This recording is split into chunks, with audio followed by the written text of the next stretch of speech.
ட்ரீட்மெண்ட்டா work ஆகும். சரி, இந்த ஹெர்னியான்றது என்ன அப்படின்னா, உள்ள இருக்கிற ஆர்கன்ஸ் அந்த மசிலுடைய வீக்னஸ் காரணமா, டிஷ்யூ வீக்னஸ் காரணமா அது வழியா ப்ரொட்ரூட் ஆகும். அதாவது அது அழுத்தம் குடுக்கும்போது, அந்த டிஷ்யூஸ் வீக் ஆயிட்டு, அந்த இடத்துல ஒரு பல்ஜிங், ஒரு வீக்கம் ஏற்படும். ஸோ தொப்புள்ல பார்த்தீங்கன்னா, பெல்லி பட்டன்ல நல்ல ஒரு உப்பலான ஒரு வீக்கம் இருக்கும். நெறைய பேருக்கு ஜென்ஸுக்கு பார்த்தீங்கன்னா, குராயின்ஸ் தொடைப்பகுதியில இருக்கக்கூடிய இடுக்குகள்ல அது இறங்கிக் கொண்டு தாங்க முடியாத வலிகள குடுக்கும். அது ரொம்ப அன்கம்ஃபர்டபுளா அவங்களுக்கு இருக்கும். ஸோ இதற்கு அவங்க என்னதான் சர்ஜரி பண்ணாலுமே, அந்த டிஸ்கம்ஃபோர்ட் தொடர்ந்து வந்துட்டு இருக்கும். ஸோ இப்ப நம்ம இதற்கான ஒரு தீர்வு என்ன அப்டின்னா, நம்ம குடலை சுத்தம் பண்றது தான் இதற்கான தீர்வு.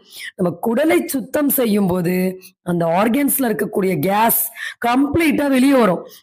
நீங்க நெறைய பேர் பார்க்கலாம். லேடீஸ்க்கு பிரெக்னன்சிக்கு அப்புறம், டெலிவரிக்கு